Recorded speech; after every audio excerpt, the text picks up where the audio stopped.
Hi, everyone. Thanks for joining. I'm Elizabeth Goosens, Director of Brand and Communications at Exclaimer, and I'll be hosting today's session. I spent a lot of my time working on brand at a strategic level, messaging, positioning, and how we show up in the market. But the reality is that is not where brand really holds up or falls apart. It shows up in the day-to-day interactions customers have with it. For example, when a prospect gets an email after a demo, or the way a sales team follows up. There, these are small details that most don't really think about, but that's usually where things start to fall apart. It's not because the teams don't care, it's usually there's no real control over how brand shows up once it leaves marketing. Then you end up with something that looks consistent in theory, but feels very different to customer depending on who they interact with. That's the gap that we're talking about today. How you take brand out of just strategy and make it hold up across parts of the journey that actually influence decisions. I'm joined today by Jenny Herbison, SVP of Marketing at Exclaimer. Jenny has worked across a range of high-growth companies, including Skyscanner, and has dealt with this firsthand.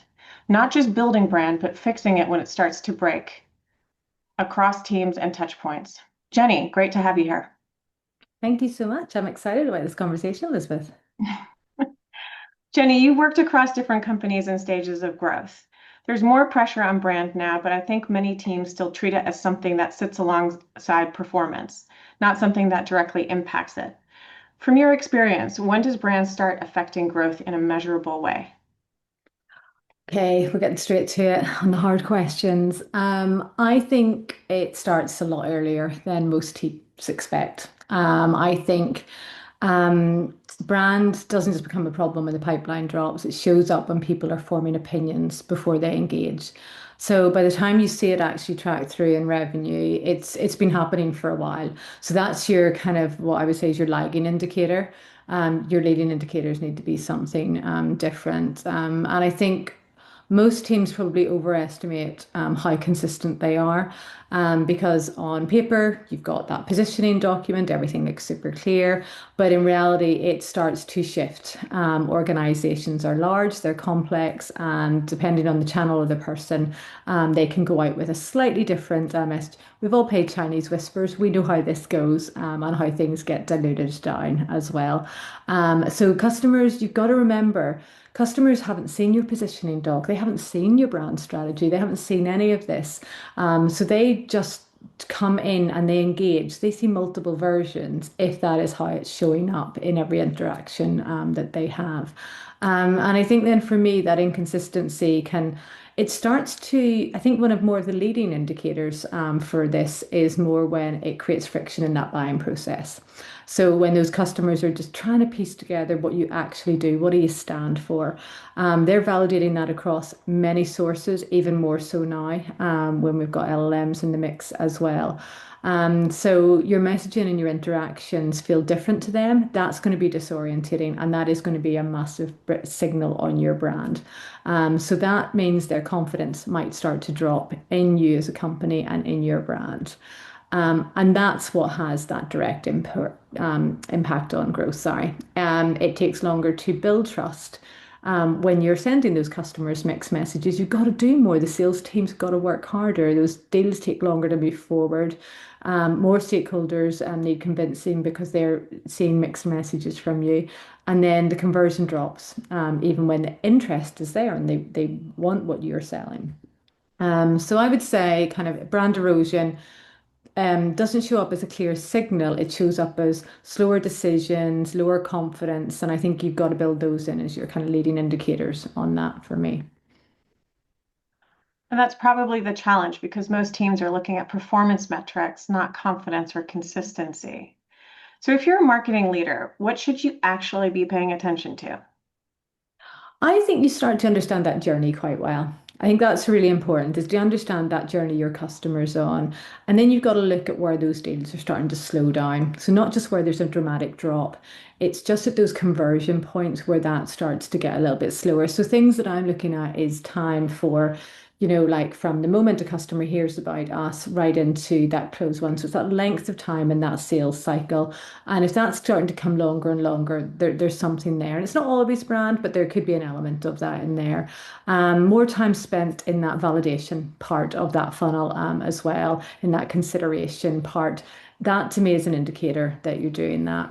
And then it's looking at what questions are coming up late in the process. What have we done as a brand to kind of confuse people that they're starting to ask questions that they should have really asked before that, and clarification as well. So I think, looking at how consistent your story is across those touch points, really understand that journey and how consistent you are from the website, sales conversion, follow-ups. And are different teams saying different things? Like, this is the thing as well. Are they all on the same message? And understand that. And then it's probably the amount of effort. If there's a way you can measure how much effort is going in to get a deal across the line, like how many hours are being spent on it, and then almost do a little bit of a measurement on that time per deal, especially ones where the customer's coming in and they have signaled that the use case is absolutely perfect. All of those like top line measurements or criteria of whether they should be buying or not are bang on. And then if they're taking longer to get through it, I think that's a really good signal for me as well. But finally, a very, very quick trick for marketers to know whether they're inconsistent. Go and ask an LLM about your company. What do they say about you? Even do a Google search. Google AI will come up at the top and they will do all of this. They are taking sources right across external channels, review sites, everything, what people are saying. They're bringing that all together. And if you do not see all of that align, if that AI search does not come up when you ask them what does your company do, what is it like against a competitor, then that's where you know there's a misalignment of what is going out there as well. So I would say, from it's hard to track these, but they are strong indicators that, something just isn't holding up for you. So that sounds to me like it's not really a campaign issue or a messaging issue in isolation, that it's more how the whole organization shows up. Would you agree? Yeah, I would. I think it's exactly that. I think a lot of people think you do the brand positioning, you do the messaging, you're kind of done. That's your job in brand done. But it actually all that hard work is great, but it breaks down in that execution, not the strategy a lot of the time. Most teams, we have a very clear idea of what our messaging and positioning is for Exclaimer. The problem is keeping that consistency in every interaction. And that's it's even harder today, let's be honest. You've got more channels that you're communicating with customers on. There's a lot more people involved in sales processes now because we're all being a lot more careful about the spend that we have as companies. And we're creating more content than we've ever created across all of these channels before. So keeping that consistency becomes a lot tougher. And, it's hard because you don't want to bring too much control into it. You want people to be agile, and it's actually how do you, get that control enabled in a really good way that you don't drift too much, as well. So it's making sure that you don't have that, you can go and check the differences in wording and tone and the inconsistency, and what might be those changes that are happening along there. And for me, the big question is on this is ask yourself, have you built a business-led journey or a customer-led journey for your customers? Because if you try and, as we scale as businesses, it's really common to build out websites and processes. It's like we need to measure this, so make sure they fill a form in here, and this is what happens, and then they have to come to a salesperson if they're this size of a company. And therefore, you're building something in that works as a customer journey that works for you as a business. That's where brand can break down as well. Because actually, if you have a journey that you want an end-to-end that is customer-led, then you can make sure the brand consistently shows up there as well. So that's why for me, it is a leadership issue because it is a leadership issue of how are you taking this out?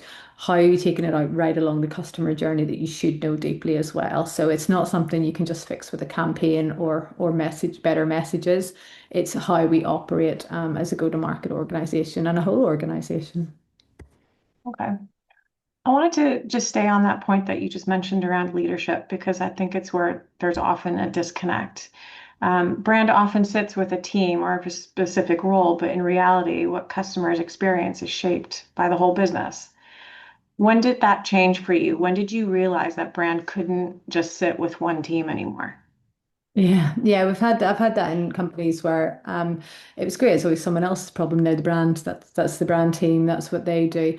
And it did feel I come up through a performance marketing background. So there was always someone else responsible for it.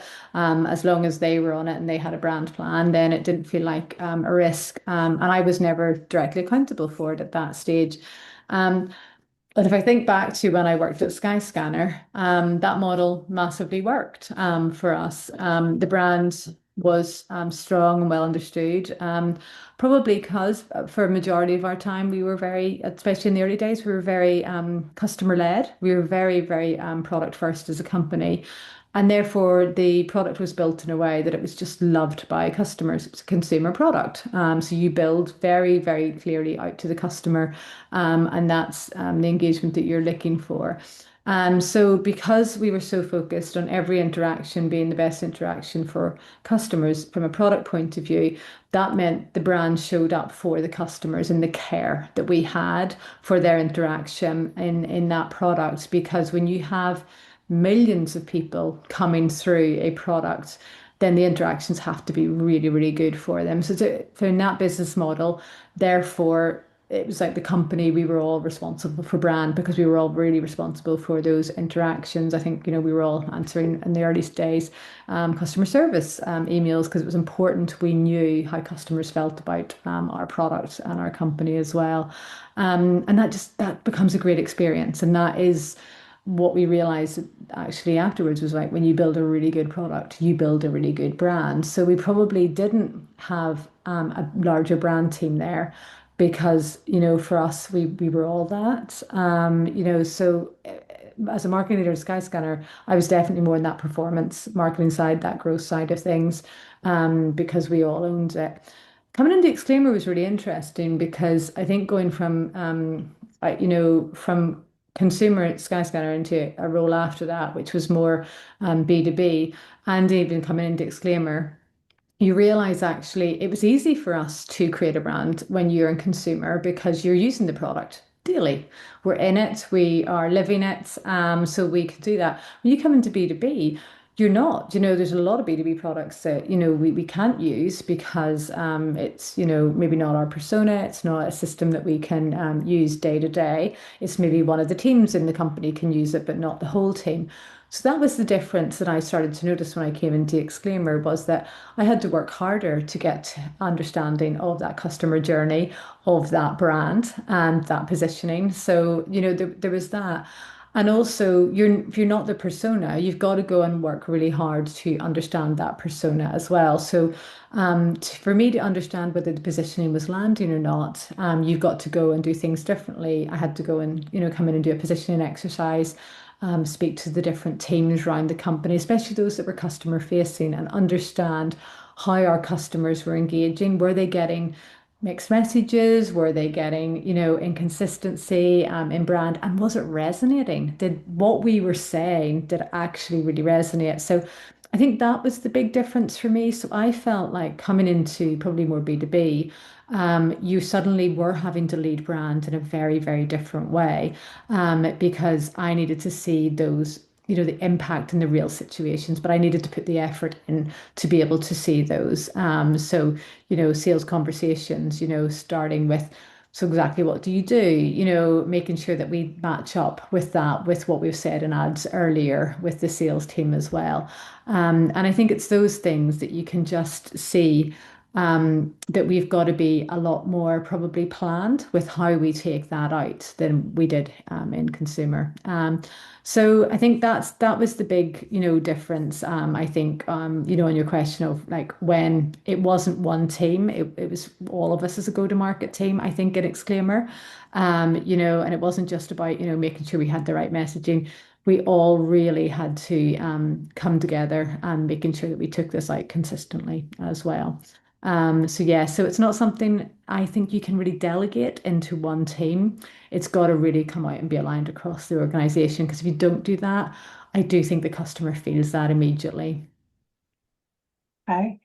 And was that a gradual realization, or did you feel like it was a clear turning point? Um, I think it built up, but I think there is a point where you can't ignore it. I think um, once you start to get into that framework of looking for it and making sure there is consistency, and I think this is really hard. I think it's really hard for organizations to be able to do this.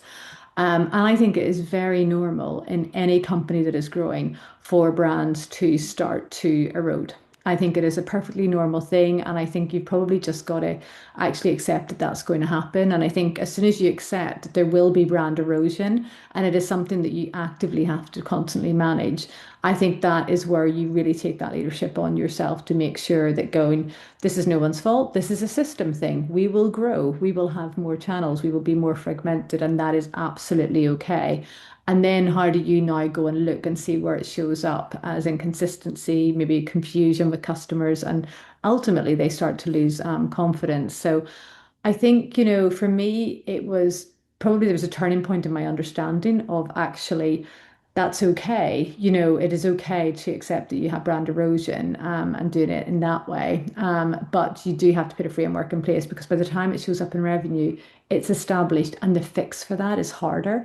And I think that's the bit that, just recognizing what it actually means. It's not a messaging issue. It's not just campaign. It's not a quick fix. This is a structural problem because we are all siloed as businesses. We are all separate teams, and that's totally normal. And I don't know that anyone in B2B org has experienced this. So, when it is different to that consumer journey, which is, being treated frequently by a team, and B2B, it's differently. You're all structured differently, and therefore you're taking messages out differently as well. So I just needed to think about this differently at Exclaimer, the stage the company was at from a scaling point of view, and that, exposure to the entire company of what that end-to-end customer journey was probably limited because you'd scaled out over time as well. So everyone was doing a really good job at trying to fix their part of it. But when Hmm. no one was looking at it holistically, that's when, it moves to something you were aware of to something you really have to fix. So that sounds like instead of trying to fix individual touch points, you were actually having to really rethink how the brand was being built and being applied. Yeah, and I know we've worked quite hard on this together. But I think for me, that focus shifted from just outputs from here's your message, here's your campaign, everyone, stay online, to just building out those foundations. And that starts with the customer. It does not start with the company. If you put the customer at the heart of this, if you have a deep understanding what they care about, what the problem they think you solve, whether that's clear and how you communicate, then it's aligning the business around that. It's really important that marketing, product, sales are all saying the same thing, not interpreting the positioning differently. And then that's the consistency in the execution of it. Every touch point reinforcing the same message and it's not relying on every single person to try and work that out themselves and get it right. And I think that's the shift of everyone coming together and committing to this.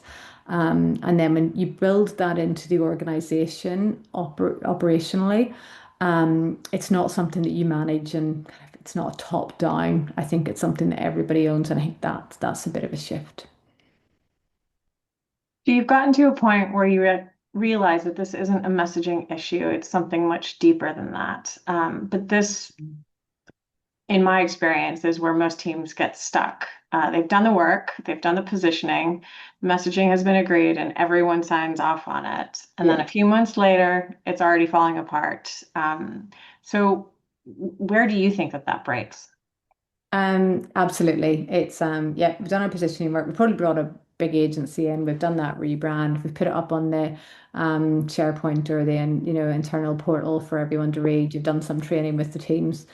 Done. We've done our rebrand. We're good to go. And I think what most teams don't have is a brand problem. I think teams do that brand bit really well. I think that's always done very well. I think you probably then have an enablement and actually a value problem. And the reason I say that, I think, is the strategy, yeah, it's usually pretty clear. People can do it, but it's whether after it leaves document, it's like, is there a discipline in how it's applied? Have you agreed how you're going to enable the teams and how you're going to start to take that out?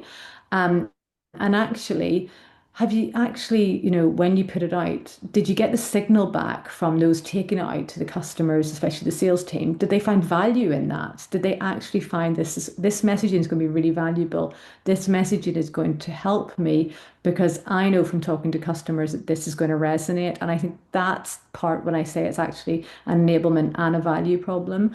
And that's the bit that you've really got to do. I think there's sometimes it can be too top down. We've created this brand, baby. We love it. It's right.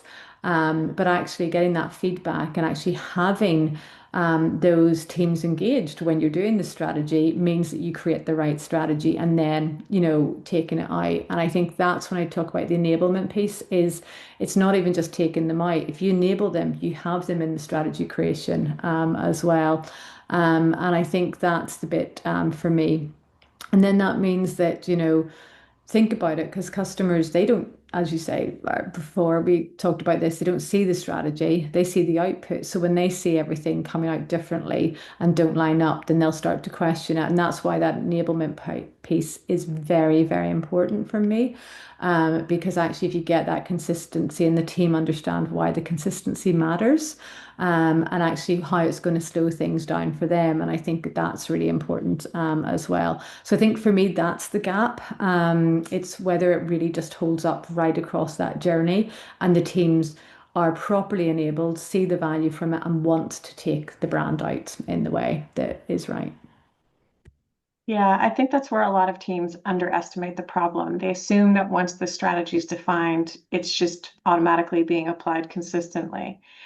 But in reality, it's being interpreted. Is that Yeah. a fair assumption? Yeah, and I think we've seen that before, and I think it does get translated differently across teams. Also, if they don't agree with it, they will reject it. There's no one on a lot of these sales calls, so if they don't think something is going to work, to help and support them, they will reject it. So, that's when marketing will have one version and they will all agree on that, and that'll be at top of funnel and that'll be in your advertising on your website. And then the sales team is like, I'm adapting this slightly because actually I find when I say this works better in conversations.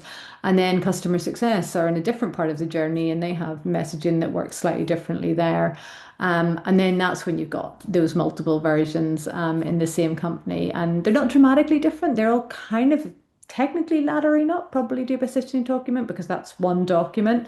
But it's different enough that it creates those little seeds of doubts with the customers. So it is bigger organizations that grow, it's harder and this becomes even more complicated because you've got more people communicating externally. So a larger sales team, that becomes harder. A larger marketing org, there's more content being created, more variation. And there's usually no mechanics to kind of catch that. There's no visibility and how the communication is showing up. And I think that's the bit where you do over time start to get that erosion. So it's not from the really big mistakes, but it is from those little tiny repeated differences and those hundreds of interactions that people have with your org.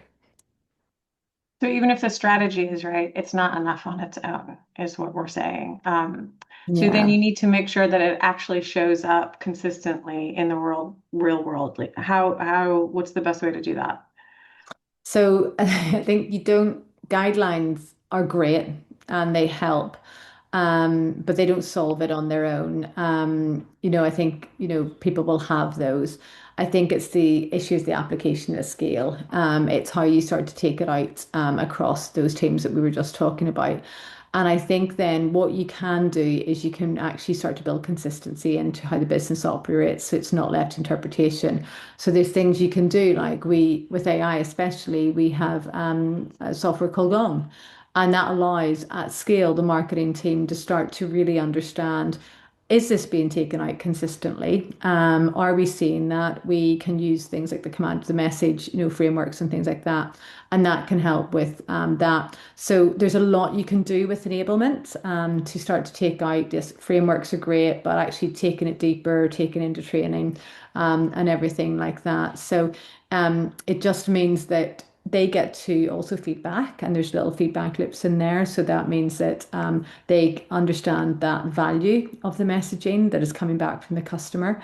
And they will continue to use it, as well. So I think in answer to, what you're saying is to make sure it, actually does show up consistently is make sure you have something there where you can actually go and measure that consistency, but also have those feedback loops on the value. It's like, did it work?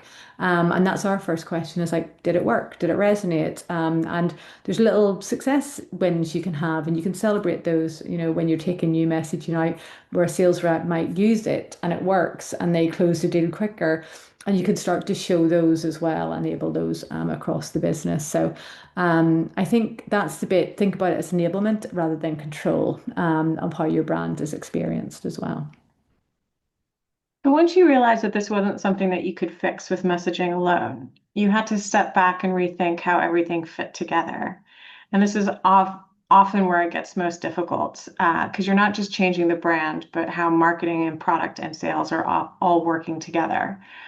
So when you were doing this at Exclaimer, what did you have to fix first? Oh, it wasn't easy. I know you both both know that. Um, I think it wasn't this simple sequence. We didn't have the luxury of going, we're going to fix this one thing and then this next thing. We had to do a few things in parallel, but I think that positioning, messaging, execution, it kind of all needed attention at one time because we were starting to see some of that showing up in our customer journeys. So my first point, which I always say, and I think people were sick of me saying this, is like really deeply understand the customer. Like really understand them. Don't make assumptions. And, at Exclaimer, we have a marketing team, but we don't necessarily work in the same ways that the marketing people that use our product use it or show up. So we didn't make assumptions because they were marketing people using our product that they worked and they thought in exactly the same way as us. So even when your persona is who you are as a team, just be really careful of making assumptions there and still go and deeply understand them. We also have other personas that use our software, the IT persona. We needed to do a lot of research. And I think that was the bit is that deep customer research in, understanding, with a positioning expert, which is what we used, of those two distinct personas, they were approaching buying our product in different ways, and they were approaching the use of it in different ways. And we needed to really understand that, especially during that buying process, where were they getting confused? What mattered in their decision making? So that positioning and research really helped us deeply understand that. And I think what it allowed me to understand is that our current customers and prospect customers were experiencing things differently as well. So when we did this research, our current customers deeply loved us. I recently spoke to a customer who has brought us to a sixth company. The marketing team were delighted at this new company because they had also used us before. And it was great hearing that. They just loved it. It worked. It solved their needs so easily. And it was great value for money. Everything I want to hear. What was really different was when we did the research and did the qualitative interviews with prospect companies, they weren't hearing that. They didn't hear any of that, what those customers were saying, because we hadn't put that into place, as effectively as possible. So they were getting through that journey, not knowing that that was the experience of our current customers, and then falling out, of that journey. And that's the bit that for me, where it really came back from deeply understanding our customers and understanding what they need to know along that journey and make sure that we were not misaligning that information and we're telling them what they needed and showing up with the value of our brand from that. And I think, for me, when we started to analyze that messaging along the journey, then we could see where we were using maybe different brand and messaging, and our website was a little bit different to the messaging the sales team were using, and maybe what we were saying to channel partners was a little bit different again, not dramatically, but enough that it was probably slowing things down. So I think for me, my advice for anyone is no matter what stage you come in or how big the company is, just go and get that really deep understanding. Go and speak to your customers. If you are not in a consumer marketing or in a product in B2B that you can use daily yourself, go and get that really deep understanding. And that then fed directly into started how we started to talk differently, and just how we slightly improved how we were able to talk and message and bring in a bit more consistency to how customers understood the problem, making sure it was just really clear and consistent. It's so easy to use jargon the customers don't understand, so test Yeah. that. Test are using that really plain language as well, and just be really customer led in your positioning.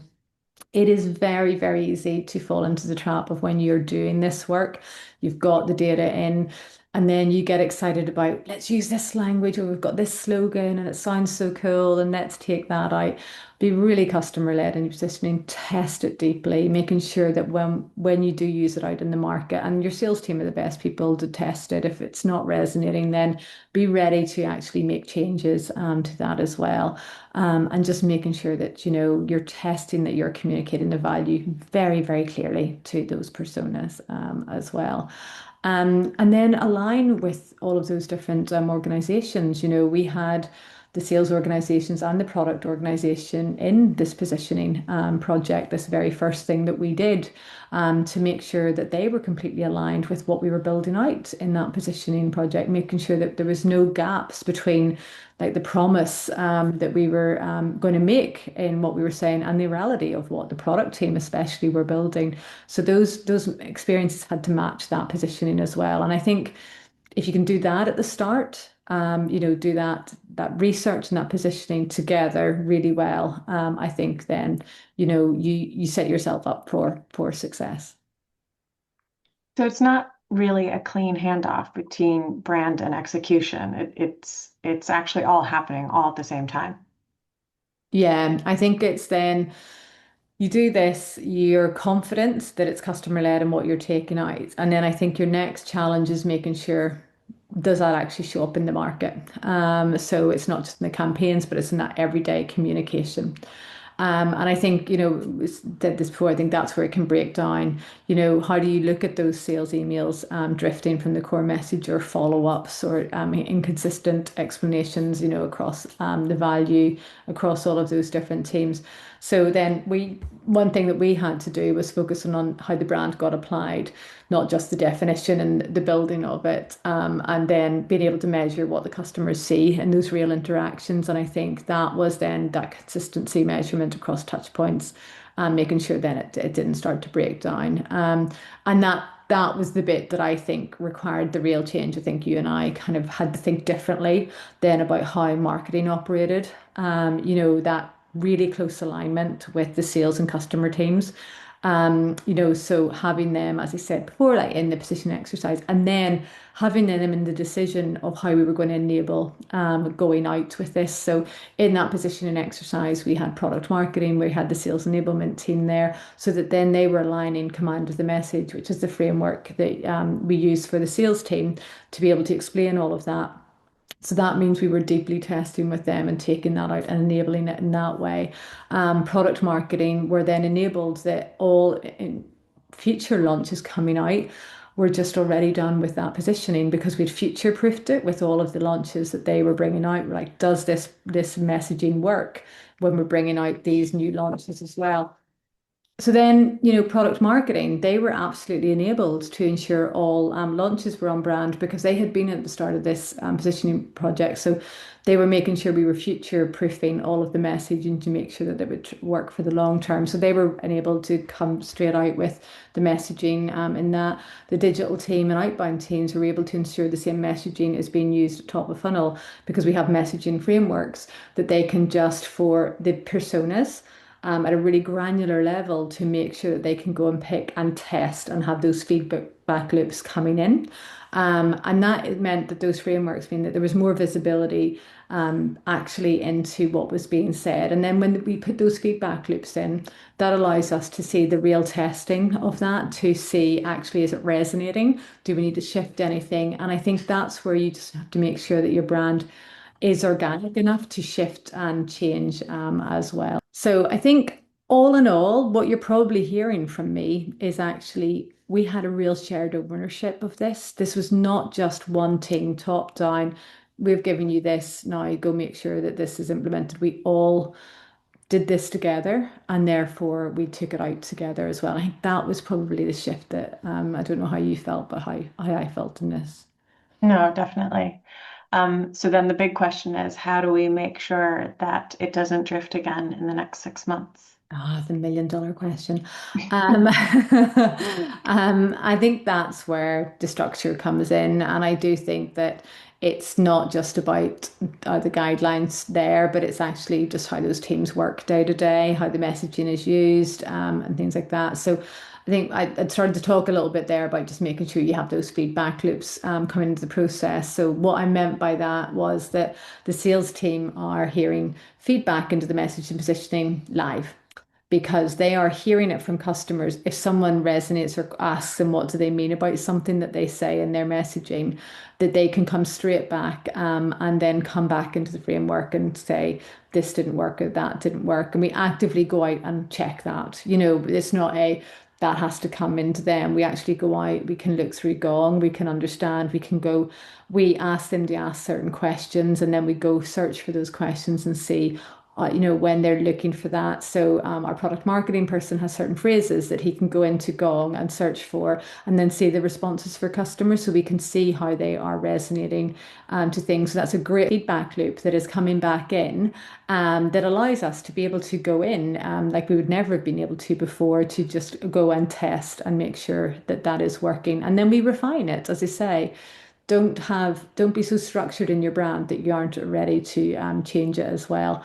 We monitor review sites and LLMs. We go and see how our brand is showing up there, how our messaging is showing up as well there, and what people think about us. The customers will respond to how we shape that positioning. So, what has their response been?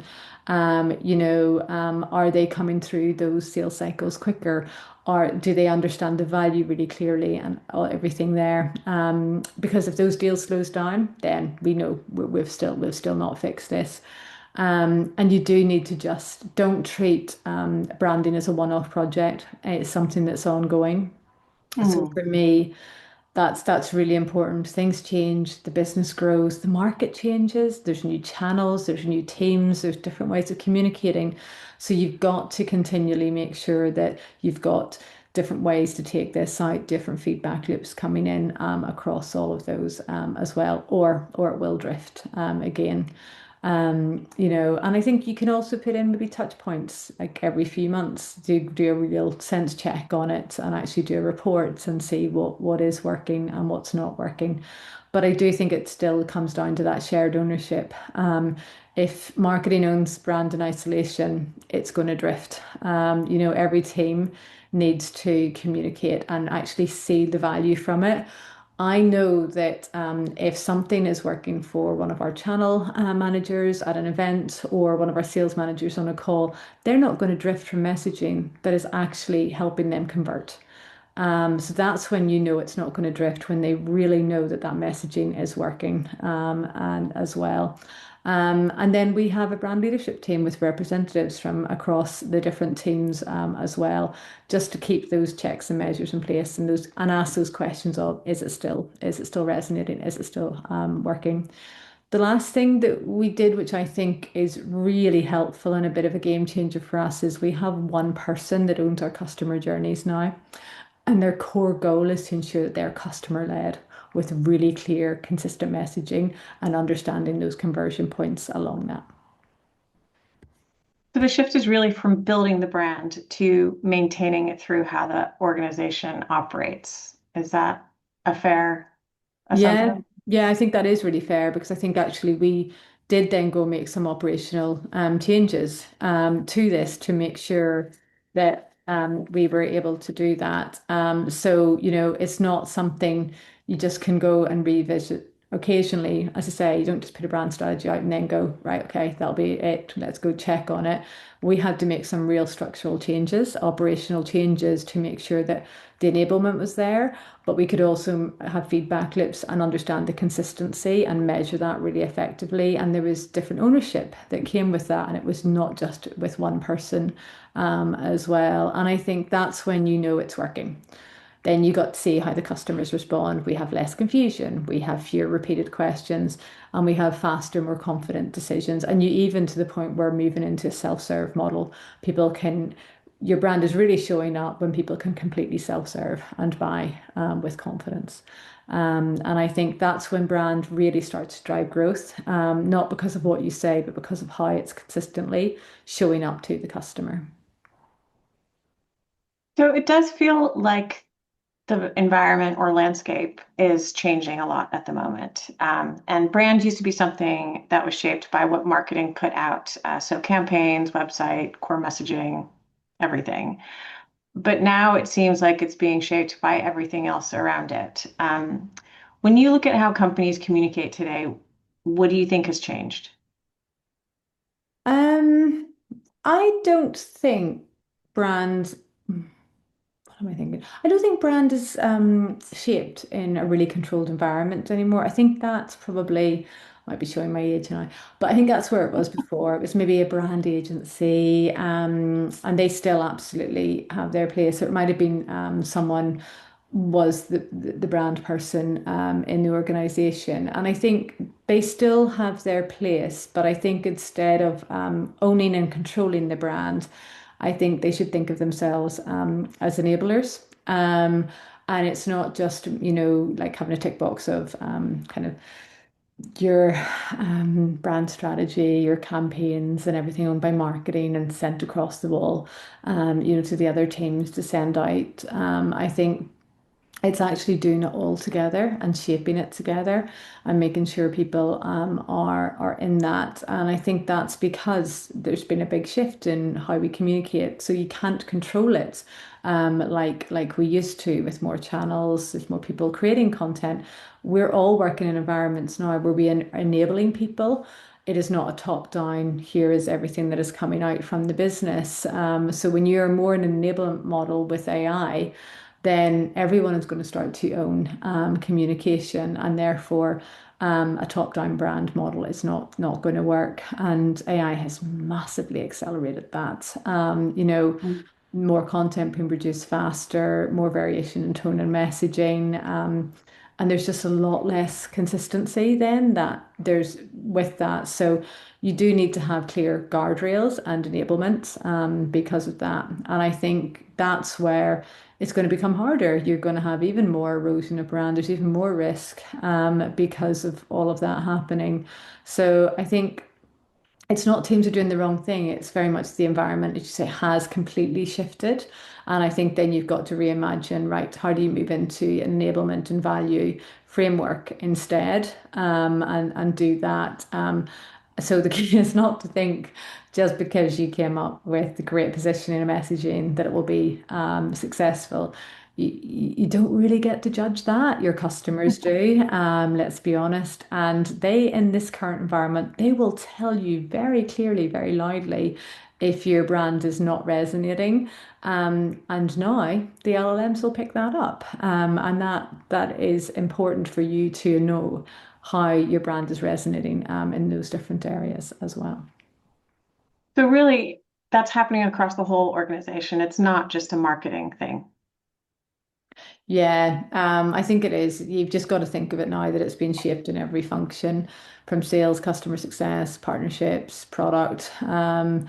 Absolutely anyone communicating externally contributes to your brand. And as we said before, they're not always going to be aligned. People use different language. And I think that's not a bad thing in the world of AI. You want things to feel more human.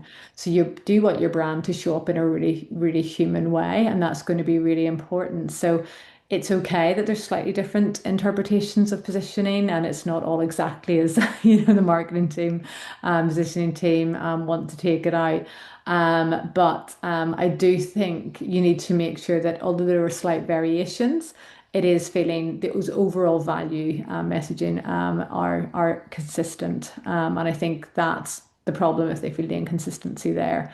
And that's where it can affect trust. So although it is more spread out in the organization, I think if you can enable them with here is what is important to stay on with, and it's okay, to slightly vary. But this is at the heart, the core of what we're trying to say, because this is what brings the value and helps our customers. And I think if you again have it being customer led and have the customer needs at the heart of what you're saying, then it won't drift too much, even when it is owned by other areas. We've covered a lot today. We've talked about how brands break down to what it takes to fix them and how it's evolving.